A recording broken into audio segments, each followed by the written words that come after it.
এই নাম ধ্যান মহাযজ্ঞ আজকে অনেক বছর ধরে চলছে এবং সৎসঙ্গ শুরু হতেই যারা যারা শারীরিক অসুস্থতা বিভিন্ন রকম সমস্যায় আছে তাদেরও মঙ্গল কামনা করা হয়।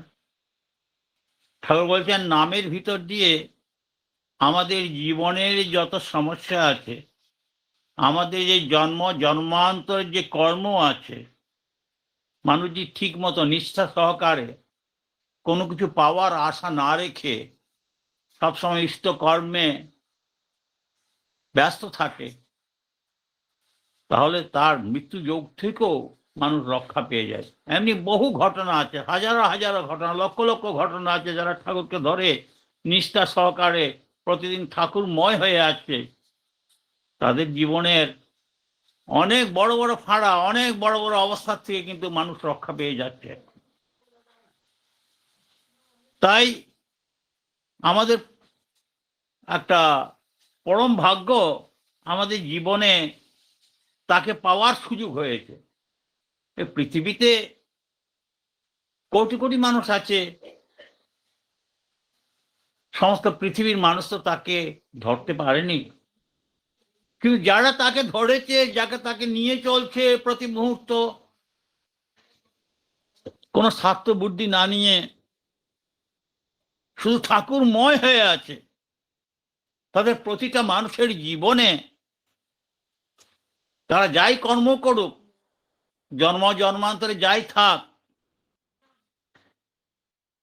প্রতিদিন ইষ্টময় থাকার জন্য, প্রতিদিন ঠাকুরের কথা মানুষকে বলার জন্য, যেমন যজন যাজন ইষ্টভৃতি সৎনাম সদ্দীক্ষার মাধ্যম দিয়ে আমরা দেখেছি বহু মানুষের জীবনে ঠাকুরের যে তিনি যে পুরুষোত্তম, তিনি সমস্ত কিছু সৃষ্টিকর্তা, সমস্ত বিশ্ব ব্রহ্মাণ্ড যিনি বানিয়েছেন, আমরা বহু কোটি জন্মের ভাগ্যে কিন্তু আমরা এবার তাকে পেয়েছি, যাকে পাওয়ার জন্য আমরা তো অতি সাধারণ মানুষ। মুনি ঋষি সাধু মহাপুরুষ যারা, ওরাও জন্ম জন্মান্তর যার সাধনায় লিপ্ত থাকে, তাকে পাওয়ার জন্য ঠাকুর এবার অতি সহজভাবে মানুষ সংসার করে, কাজ কারবার করে, পরিবার পরিজন পেলে, সর্ব অবস্থার ভিতর দিয়ে তাকে নিয়ে চলার সুযোগ ঠাকুর যে এবার দিয়েছেন, এমন সুযোগ পৃথিবীতে কিন্তু কোনো দিন আসেনি। আমরা পরম ভাগ্যবান। আমাদের যে এবার পৃথিবীতে জন্ম হলো, সেটাও একটা জন্ম মৃত্যু তো চলছে পৃথিবীতে, কিন্তু এবার যে আমাদের পৃথিবীতে জন্ম হলো, সেটা আমাদের জীবনের একটা পরম প্রাপ্তি, চরম প্রাপ্তি, যেটাকে আমরা কিছু দিয়েই তার কাছে থেকে তার যে পরম আশীর্বাদ প্রতিটা মুহূর্ত প্রতিটা জীবের মধ্যে পড়ছে। তারপর হচ্ছে কি, পৃথিবীতে যারাই আমরা আছি, আমরা যদি তার স্মরণে না থাকি, তিনি যা বলেছেন তা যদি আমরা করার চেষ্টা না করি, তার যে আশীর্বাদ সেটাকে আমরা বুঝতে পারবো না। ঠাকুর এক জায়গায় বলেছেন, কোনো কিছু পাওয়ার আশায় তুমি আমাকে ঠাকুর সাজিয়ে ভক্ত হয়েও না। তোমার মধ্যে ঠাকুরত্ব না জাগলে কেউ তোমার ঠাকুরও নয়, কেন নয়, ফাঁকি দিলেই পেতে হবে। আমার জীবনে যাই থাকুক বা না থাকুক, আমরা সব সময় চেষ্টা করব নামময় হয়ে থাকতে। এই যে নাম এবার আমরা পেয়েছি, এই নামটা কিন্তু পৃথিবীতে কখনো আসেনি। বহু জন্মের ভাগ্যে আমরা তাকে পাওয়ার সুযোগ হয়েছে, আর এই সৎনাম পাওয়ার সুযোগ হয়েছে। সেটা আমাদের এবারের জন্মটা পৃথিবীতে সত্যি, এই জন্ম কতবার বললাম না, আমরা কতবার পশু পক্ষী গরু ছাগল মনুষ্য হয়ে জন্মেছি, কিন্তু এইবার যে পৃথিবীতে আমরা আসলাম, ঠাকুর পেলাম, আমার জীবনে টাকা পয়সা ধন সম্পদ বাড়ি গাড়ি কিছু থাক বা না থাক, আমার জীবনে যদি তিনি থাকে, কোনো কিছু অভাব কিন্তু তার হয় না। সত্যি পরম পরম এবং চরম প্রাপ্তি আমাদের জীবন হয়েছে। তা ঠাকুর বলছেন, সৎ যদি হয় সঙ্গ তোমার, ভাব যদি হয় মহান উচ্চ, বিশ্বের দ্বারে সাধনা তোমার হবে না ব্যর্থ, হবে না তুচ্ছ। ঠাকুর আবার এই কথা বলেছেন, ভারত একদিন জগতের গুরু হবেই, তাকে কেউ ঠেকাতে পারবে না। আবার তথাগত আসবেন ভারতের বুকে, এবং তিনি হয়তো করবেন, ভারতের বুকে দাঁড়িয়েই এ কাজ শুরু হবে। আমার কথা লিখে রাখিস, তখন হাজার হাজার বছর পরে এই শিব চক্রবর্তী ছাওয়ালের খোঁজ পড়বে। সত্যি কথা, আমরা পরম ভাগ্যবান। মানুষের জীবনে রোগ শোক, এই যে নাম ধ্যান করা শুরুতেই মায়েরা বলল যে কারা কারা অসুস্থ আছে, কারা কারা অসুবিধা আছে, প্রভুর চরণে যেন প্রার্থনা জানায়। সত্যি কথা, এই প্রার্থনা কিন্তু বৃথা যায় না। আর যার জন্য প্রার্থনা করছি সেও যদি ইষ্টময় থাকে, নামময় থাকে, তার কথা বলার জন্য প্রতিটা মুহূর্ত মানুষের দ্বারে দ্বারে যায়, এই ভিতর দিয়ে আমাদের জীবনটা, আমাদের জন্মটা সেটা সার্থক হয়ে ওঠে। সত্যি কথা, ঠাকুর বলছেন দুর্ভাগা কারা? দুর্ভাগা তারাই যারা কোনো মতেই সুকেন্দ্রিক হতে পারে না, ইষ্ট স্বার্থ পরায়ণ হতে পারে না, সবসময় বিকেন্দ্রিক থাকে ও ব্যভিচার সম্পন্ন হয়ে চলে। দুর্ভাগ্য মানে দুষ্ট ভজনে যারা ব্যস্ত আছে, এরাই দুর্ভাগ্য। তা বলছেন চৈতন্য মহাপ্রভু বলছে, কোটি জন্ম করে যদি নাম সংকীর্তন তথাপি না পাবে হে ব্রজের নন্দন, তাকে পাওয়া অসম্ভব ব্যাপার। আমি আমার মতো যদি তাকে ভাবি, আমার মতো যদি তাকে নিয়ে চলতে চেষ্টা করি, তাই ঠাকুর বলছেন সদ্দীক্ষা তুই এক্ষুনি নে, ইষ্টতরাগ সম্প্রীতি, মরণ তারণ ওনাম জপে, কাটে অকাল জম ভীতি। সর্বাবস্থায় আমাদের সব কিছুর মধ্যে দিয়ে আমরা যদি প্রভুময় থাকি, নিষ্ঠা। তাই তার সকালে আমি যখন নাম ধ্যান করার আগে আমি আমানীয় ক্রোধী, আমি নির্লস, আমি কামলোভী, নিষ্ঠ প্রাণ, সেবাপটু, বস্তি বৃদ্ধি, যাজন যুক্ত পরমানন্দ উদ্ধিত, শক্তি সমৃদ্ধ তোমারই সন্তান, প্রেম পুষ্ট চিরচেতন, অজর অমর, আমায় গ্রহণ করো, আমার প্রণাম লও। এই এই পাঠ যেগুলো করছি শতানুজ্ঞা, সেটা আমার জীবনে প্রতিদিন আমি সেটাকে আমার জীবনে ফুটিয়ে তোলার চেষ্টা আমার মধ্যে থাকা দরকার। আর প্রভুর কাছে প্রার্থনা করতে, প্রভু তুমি কৃপা করো, তুমি যা চাও আমি যেন তাই হতে পারি। কারণ আমাদের যে বৃত্তি প্রবৃত্তি আছে, কাম ক্রোধ লোভ মোহ মহাশ্চর্য, প্রতিটা মুহূর্ত আমাকে হিসকে নিয়ে যাচ্ছে তাদের রাস্তাতে, তাদের ইয়ে এরিয়ার মধ্যে। সেই এরিয়ার থেকে আমাকে রক্ষা পাওয়ার, আমি নামময় থাকার ভিতর দিয়ে, আমি সবসময় ইষ্টময় হওয়ার ভিতর দিয়ে, আমি সবসময় তার কথা মানুষকে বলার ভিতর দিয়ে আমি তৎময় হয়ে থাকার সুযোগ ঠাকুর আমাকে দিয়েছেন। তার জন্য টাকা পয়সা, ধন সম্পদ, গাড়ি বাড়ি বিক্রি করার দরকার নেই। আমরা কি চাই? আমরা চাই যে দেখুন, আমরা কোটি কোটি টাকা মানুষের ব্যাংক ব্যালেন্স করছে, জায়গা জমি কিনছে, বাড়ি কিনছে, আমি ভাবছি এটা আমার জীবনের সবচেয়ে বড় সাথী। তা নয়, আমার জীবনের সবচেয়ে বড় সাথী হচ্ছে তিনিময় হয়ে থাকা। আমি যদি তিনিময় থাকি, সেটা আমার জন্ম জন্মান্তরের সম্পদ। আমি যদি মরে যাই, আমার সাথে আমার ব্যাংক ব্যালেন্সও নিয়ে যেতে পারবো না, আমার বাড়ি ঘরও নিয়ে যেতে পারবো না, গাড়ি ঘোড়াও নিয়ে আমি কোথাও, আমার শরীরটাই থেকে যাবে। সেটা আমরা বুঝি না। আমাদের জীবনের পরম প্রাপ্তি হচ্ছে তিনিময় হয়ে থাকা, তাকে পৌঁছে দেওয়া প্রতিটা মুহূর্ত মানুষের কাছে। সেটা যদি আমরা করি, আর তার জন্য প্রতিটা মুহূর্ত তার কাছে আমরা প্রার্থনা করতে হয়, প্রভু তুমি একটু কৃপা করো, আমি যেন তুমিময় হয়ে থাকতে পারি। ঠাকুর বলছেন না, যে যত বড়ই হোক না কেন, উল্টো চালে চললে সে এ বাজারে কলকে পাবে কময়।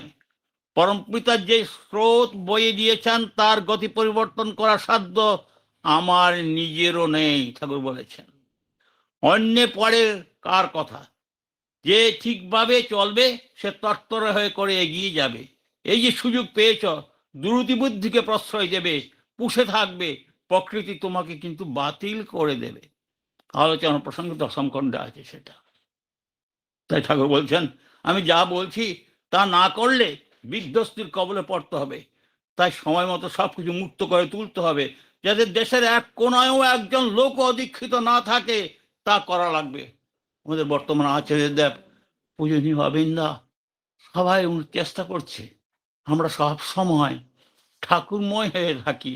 আর যারা ঠাকুরকে ধরেছে হয়তো বুঝতে পারছে না, তাদের কাছে গিয়ে তাদের ঠাকুরময় করে তোলা, সেটা সেই লোকটা ঠাকুরময় হলে ওর যতটুকু লাভ হোক বা না হোক, সবচেয়ে বেশি লাভ হবে আমার। এই যে আমাকে আজকে ইষ্ট প্রসঙ্গ করার জন্য বলেছে, যতই অসুবিধা থাকে, আমার অনেক অসুবিধা ছিল, অনেক কিছু কাজ ছিল ঠিক এই সময়টাতে, কিন্তু আমি বলছি সবচেয়ে বড় প্রাপ্তি তো ঠাকুরের কথা, যেইখানে যাওয়ার আমার যে জিনিসটা সিদ্ধি করার, ঠাকুরময় হয়ে থাকার যে সুযোগ আসা, সেই তো পরম ভাগ্য। সেই কোটি কোটি জন্মের ভাগ্য আমাদের। তার কথা বলা, তার দয়া ছাড়া তার কথা আমাদের কারো বলার ক্ষমতা নেই। যিনি সমস্ত বিশ্ব ব্রহ্মাণ্ড, চন্দ্র সূর্য গ্রহ নক্ষত্র যিনি সৃষ্টি করেছেন, সমস্ত ব্রহ্মাণ্ড যাতে চলছে, আমরা কিন্তু এখনো ঠাকুরকে কিছুই বুঝতে পারিনি। ঠাকুর তাই দুঃখ করে বলেছেন, আমি যা বলছি তা না করলে বিধ্বস্তির কবলে পড়তে হবে, তাই সময় মতো সবকিছু মুক্ত করে তুলতে হবে, যাতে দেশের এক কোনায়ও একজন লোকও অদীক্ষিত না থাকে। তা করা লাগবে, ঠাকুর বলেছেন, কত আগে বলেছেন, আলোচনা প্রসঙ্গে 18 খণ্ডে আছে সেটা। আমরা কতটুকু করেছি? তাই এইটা মূল হচ্ছে কি বলছেন, সদ্দীক্ষা নিলে সদ্দীক্ষার সাথে যজন যাজন ইষ্টভৃতি স্বস্তিনী সদাচার, এই যে ঠাকুর পঞ্চনীতি দিয়েছেন। অনেকে ভাবে স্বস্তিনী নিলে তো আমার সব কিছু ছাড়তে হবে, মাছ মাংস পেঁয়াজ। ঠাকুর কিন্তু স্বস্তিনীতে কোথাও মাছ মাংস পেঁয়াজ রসুন ছাড়ার কথা বলেন। ঠাকুর বলছেন মাছ মাংস খাস না, পেঁয়াজ রসুন মাদক চা, ঠাকুর বলেছেন, বাণী আছে, কিন্তু স্বস্তিনী ব্রতের মধ্যে সেটা কোনো কোথাও মেনশন করা নেই যে আমি স্বস্তিনী নিলে সব খাবো না। অটোমেটিক আমার মনটাকে, আমার জীবনটাকে করে যা যা খাদ্য প্রয়োজন তা আমি খাবো। তাই ঠাকুর যেভাবে যেই জিনিস আমাদের জীবনের জন্য এবার আমরা পেয়েছি, সেটা একটা অসম্ভব ব্যাপার। তাই ঠাকুর বলেছেন যে তারা দুর্ভাগা, যারা কোনো মতেই সুকন্দিক হতে পারে না, ইষ্টার্থ পরায়ণ হতে পারে না, সবসময় বিকেন্দ্রিক বেবিচার সম্পন্ন হয়ে চলে, দুর্ভাগা মানে দুষ্ট ভজন সম্পন্ন। আজকে সমস্ত পৃথিবীটার অবস্থা কি দেখেছেন? পৃথিবীতে কখন কি মহাযুদ্ধ হবে, ওয়ার্ল্ড ওয়ার হবে, কি হবে না হবে, পরিস্থিতি ভীষণ ভীষণ খারাপ। আপনারা যারা টিভি দেখেন, সেই আমেরিকা থেকে শুরু করে, ইরান থেকে শুরু করে, হ্যাঁ, পৃথিবীর সব জায়গায় যেমন একটা যুদ্ধের দাবানল সৃষ্টি হয়েছে, কোথায় কি কখন হবে। তাই ঠাকুর, যিনি সমস্ত ব্রহ্মাণ্ড সৃষ্টি করেছেন, তিনি জানেন কি অবস্থা পৃথিবীতে আসতে পারে। তাই তিনি সেই 1888 14 সেপ্টেম্বর তিনি আসলেন, পৃথিবীতে জন্ম নিলেন। আর সাধারণ মানুষের থেকে তার জীবন, ঠাকুরের যে জন্ম কর্ম, সবকিছু সাধারণ মানুষের থেকে আরো একদম আলাদা। তার সাথে কারো কিছু তুলনা হয় না। সাধারণত বাচ্চা জন্মায় 10 মাস সময়, ঠাকুর 10 মাস পরে, 11 মাস পরে ঠাকুর তার জন্ম হয়। He is abnormally normal, atom bomb ব্লাপ on his hand.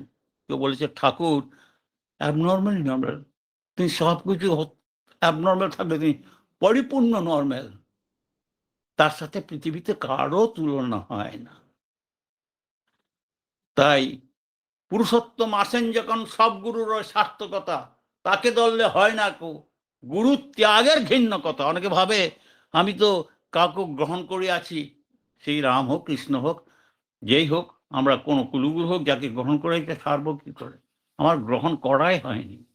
জীবন্ত পুরুষোত্তম ছাড়া মানুষের জীবন কেউ উন্মুক্ত করতে পারেন না। তাই আমরা যারা বসে আছি সেই নাম ধ্যান মহাযজ্ঞে, আমার সর্বনিষ্ঠা মা আমাকে ফোন করে ইষ্ট প্রসঙ্গ করতে হবে, ইষ্টপর তার কথাও তিনিই বলান, তার দয়া ছাড়া তার একটা কথাও বলা অসম্ভব। তার অসীম দয়া বর্ষার জলের মতো ঝরে পড়ছে, আমরা ধরে রাখতে পারছি না, তাই তাকে আমরা বুঝতে পারছি না, কষ্ট পাচ্ছি, রোগ যোগ বিভিন্ন সব ইয়েতে আমরা ভ্রান্ত হয়ে যাচ্ছি। ব্যাপার হচ্ছে কি, তিনি মহাই থাকলে তার দয়াতে কিন্তু সবকিছু সম্ভব, সবকিছু সম্ভব। তিনি প্রতিটা মুহূর্তে জীবন্ত হয়ে আছেন আমাদের কাছে। পৃথিবীতে বহু মানুষ জন্মেছে, ঠাকুরকে ভগবান পুরুষোত্তম ছেড়ে দিন, কেউ কিন্তু এইভাবে দুহাত তুলে মানুষ ভিক্ষা কোনোদিন করেননি। কে আমায় মানুষ ভিক্ষা দেবে? সারাটা জীবন ঠাকুর মানুষ ভিক্ষা করে আসছেন, মানুষকে ইষ্টময় করার চেষ্টা করেছেন। কত সমস্যায় ঠাকুরেরও অনেক সমস্যা ছিল। সেই সমস্যাগুলো থেকে ঠাকুর কোনো যুদ্ধ বিগ্রহ, মারপিট, খুন খারাপি দিয়ে সমস্যার সমাধান করেননি। কিন্তু ইষ্টময় ভিতর দিয়ে। এই যে ঠাকুর যখন আপনার দেওঘরে আসলেন, সেই পাবনা ছেড়ে, ঠাকুর জানতেন এমনি পরিস্থিতি আসবে, হিন্দুস্তান, পাকিস্তান, বাংলাদেশ এগুলো হবে। বাংলাদেশ তো ইদানিং হয়েছে, তার আগে ঠাকুর পূর্ব পাকিস্তান ছিল। ঠাকুর সব ছেড়ে আসলেন, জায়গা জমি বাড়ি ঘর সব কিছু ছেড়ে ঠাকুর জানেন এমন পরিস্থিতি আসবে, সেটাকে সামাল দেওয়া যাবে না। আর দেওঘরে এসে আমরা যখন সেই ছোট্ট সময়ের কথা মনে আছে, ঠাকুর সেই পাবনা এই আপনার দেওঘরের রাস্তাঘাটগুলো এখন যত সুন্দর হয়েছে, ছোট্ট লাল মাটির লাল বালির রাস্তা ছিল সব, চারিদিকে জঙ্গলাকাকীর্ণ ছিল। ঠাকুর এসে সেই বড়াল বাংলো যেটা মেমোরিয়া হয়েছে, ঠাকুর এসে সেখানে উঠলেন। আর ঠাকুর যেই বড়াল বাংলোতে এসে উঠলেন, সেটাও তার রামকৃষ্ণ পরমহংসদেব বেনারসে যাওয়ার জন্য ওনার জামাত আপনার ওনার নামটা ভুলে গেলাম, ওনাকে নিয়ে আসলেন। সেখানে 3 রাত থেকে গেছিলেন। তার সব পরিপূর্ণ কল্পিত অবস্থায় আছে। হঠাৎ করে তিনি সেখানে উঠেননি, আর সেখানেই থেকে গেলেন। ঠাকুরের সমস্ত কিছু কিন্তু তিনি অতি সাধারণভাবে অতি অসাধারণ জিনিস ঠাকুর করে গেছেন। তাই কখনো ঠাকুরকে বলা হয়েছে, ঠাকুর বসে আছেন, ঠাকুরকে বলছেন, ঠাকুর আপনি এত চিন্তা করছেন কেন? আপনি সব কিছুর অধীশ্বর, সব কিছুর মালিক, আপনি সব তো মুহূর্তে শেষ করে দিতে মুছে দিতে পারেন। ঠাকুর বলছেন, তা তো হয় না, গায়ের জোরে কিছু হয় না। তা সবচেয়ে বড় কি? আমাদের সবচেয়ে বড় হচ্ছে আমরা সবসময় ইষ্টময় থাকবো, নামময় থাকবো। আর ওই নামময় থাকার ভিতর দিয়ে আমাদের জীবনের অনেক কিছু জন্মান্তরের যে কর্ম, অনেকে বলে গ্রহদোষে ভুগছি, বিভিন্ন রকম পরিস্থিতির সম্মুখীন হচ্ছি। বড় বড় যারা অ্যাস্ট্রোলজার বলছে আপনার তো এই নানা গ্রহ আছে, এই গ্রহতে আপনি পড়ে আছেন, সেই জন্য আপনার এত রোগাক্রান্ত হচ্ছেন, আপনার অভাবগ্রস্ত হচ্ছেন, আপনার বাড়িঘর নাই, সব কিছু নাই। ঠাকুর বলছেন, মানুষ যদি সবসময় ইষ্টময় থাকে, তার জন্মান্তরে যাই কর্ম থাকুক না কেন, যেখানে তার হাত কেটে যাওয়ার কথা, অত হাতে একটু চোট লাগলো, সামান্যের ভিতর দিয়ে সেটা মুক্তি। বহু মানুষকে দেখেছি, তাদের মৃত্যু অকাল মৃত্যু ছিল, ঠাকুরের কাছে গেছে, ঠাকুর এই অবস্থা। ঠাকুর বলছেন, নামটা বাড়িয়ে দাও। এই যে নাম ধ্যান মহাযজ্ঞ হচ্ছে, ঠাকুর বলছেন নামটা বাড়িয়ে দাও, সবসময় ইষ্টময় থাকো, সবসময় তুমি তোমার ইষ্টের কথা মানুষকে বলতে চেষ্টা করো। তোমার কোন গ্রহ কোন দিকে যাবে তুমি সেটা টের পাবে না, এটা বাস্তব জিনিস। তাই আপনারা যে নাম ধ্যান মহাযজ্ঞ করছেন, মানুষের মঙ্গলের জন্য, তার সুস্থতার জন্য, তার অভাবগ্রস্তের জন্য, তার বিভিন্ন পরিস্থিতির জন্য প্রার্থনা করছেন প্রভুর চরণে, সেটা প্রভুর চরণে প্রতিটা মুহূর্ত পৌঁছাচ্ছে। তিনি সবসময় কিন্তু আমাদের হাত ধরে আছেন। আমরা হাতটা ছোট শিশু না, ছোট শিশু কি করে রাস্তায় ঘাটে দৌড়তে থাকে, তার মা বা বাবা বা গার্জিয়ান যারা থাকে চেষ্টা করে বাচ্চাটাকে আমি ধরে রাখি, হয়তো কোথায় উছুট খেয়ে পড়ে দাঁত মুখ ভাঙবে, রক্তপাত হবে, হ্যাঁ, সে কিন্তু হাত ধরতে চায় না। তা আমরা সবাই ওরকমই, তিনি সবসময় আমাদের ধরে রাখতে চেষ্টা করেন, আমরা তাতে তার সাড়া দিই না। তাই ঠাকুর বলছেন, নাম ধ্যান সেই যজন যজন ইষ্টভৃতি, সেটা তুমি কন্টিনিউ করে যাও। কোনো কিছু পাওয়ার আশায় তুমি আমাকে ঠাকুর সাজিয়ে ভক্ত হয়েও না। আমার ঠাকুর ভগবান, ঠাকুর বিশ্ব ব্রহ্মাণ্ডের মালিক, তিনি আমাকে সব দিয়ে দেবেন, সেই আশা নিয়ে তার কাছে যাওয়াটা ঠিক না। তার কাছে একটাই পাওয়া, প্রভু আমি যেন তুমি ময় হয়ে থাকি, আমি যেন তোমার নামে নামময় থাকি, আমি যেন তোমার কথা প্রতিটা মুহূর্তে যেখানে যেখানে যেখানে যাব, অফিসে আদালতে, আমার বাড়ি ঘর বিজনেস যাই করি না কেন, তোমার কথা যেন আমি মানুষকে বলার সুযোগ পাই। সেটাই আমাদের জীবনের পরম আশীর্বাদ। সে আশীর্বাদ আমাদের নিয়ে যাবে সেই প্রভুর চরণ, প্রভুময় হয়ে থাকার সুযোগ আমাদের জীবনে আছে। তাই ঠাকুর বলেছেন, যে পরিস্থিতি যা আসছে, তোমরা যদি ইষ্টময় না থাকো, তোমরা যদি সবসময় নামময় না থাকো।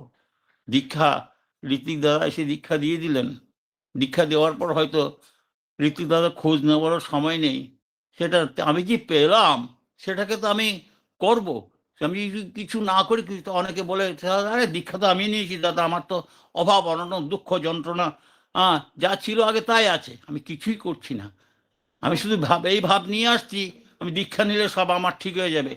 ঠাকুর যা বলেছেন সেই সূর্য উদয়ের আগে উঠে একটু নাম ধ্যান করা, ঠাকুর বলছেন মিনিমাম 45 মিনিটস ধ্যানে বসতে হয়।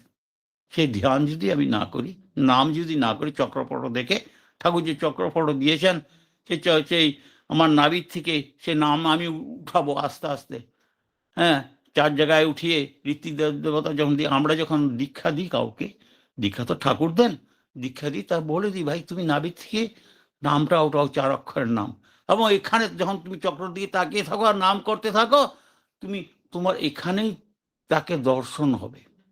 আমি দেখি বহু মানুষের জীবনে সে নাম দেওয়ার সময় তার জীবনে কিছু না কিছু অনুভূতি ঠাকুর দেন, সেটাকে আমরা ধরে রাখতে চাই না। আমি আমি আমার মতো করে তাকে ভজতে চাই, যা হবার তাই হবে।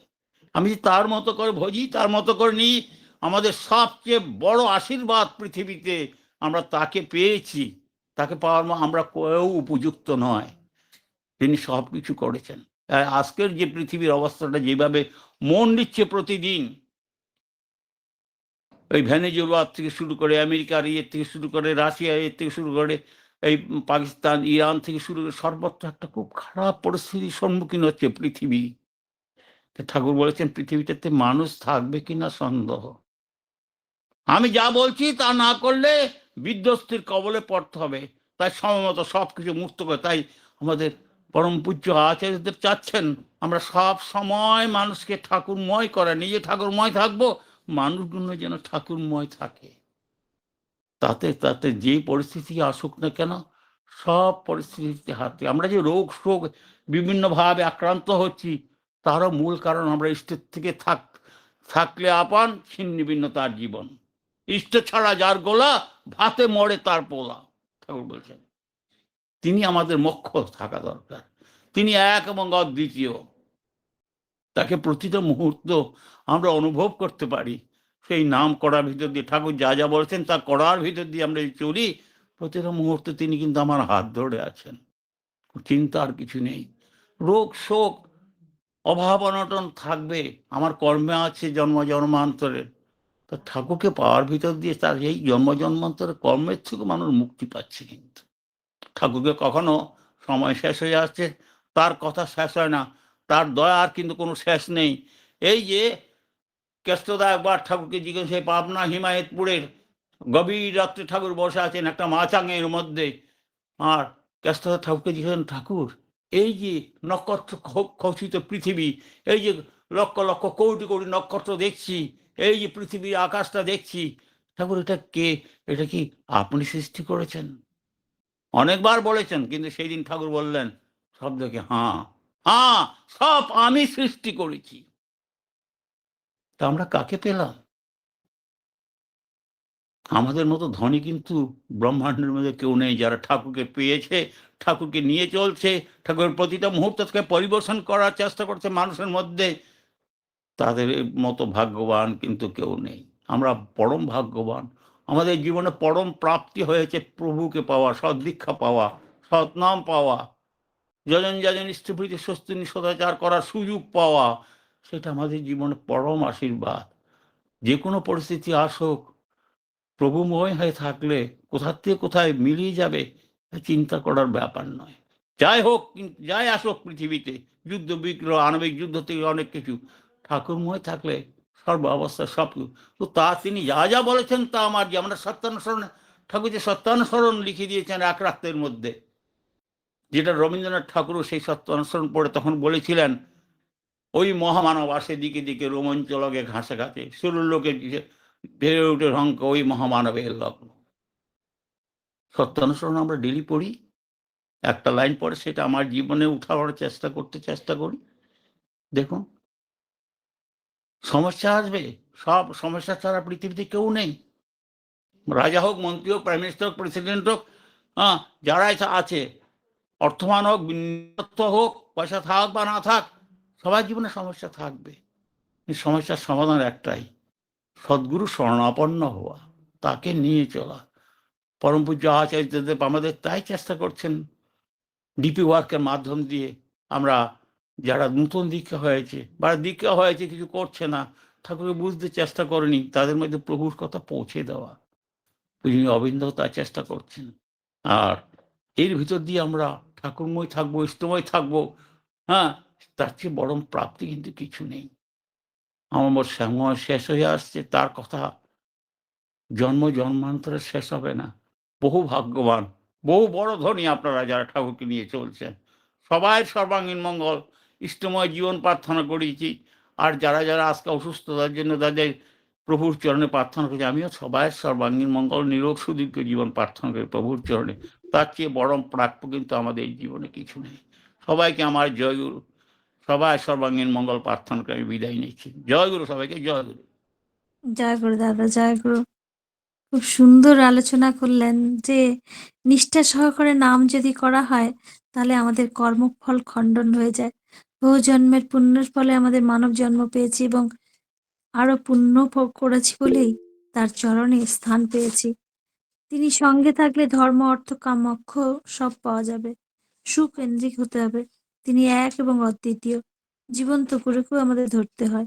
তার বিধিবিধানগুলো সঠিকভাবে পালন করতে হবে এবং ব্রহ্মাণ্ড তার সৃষ্টি।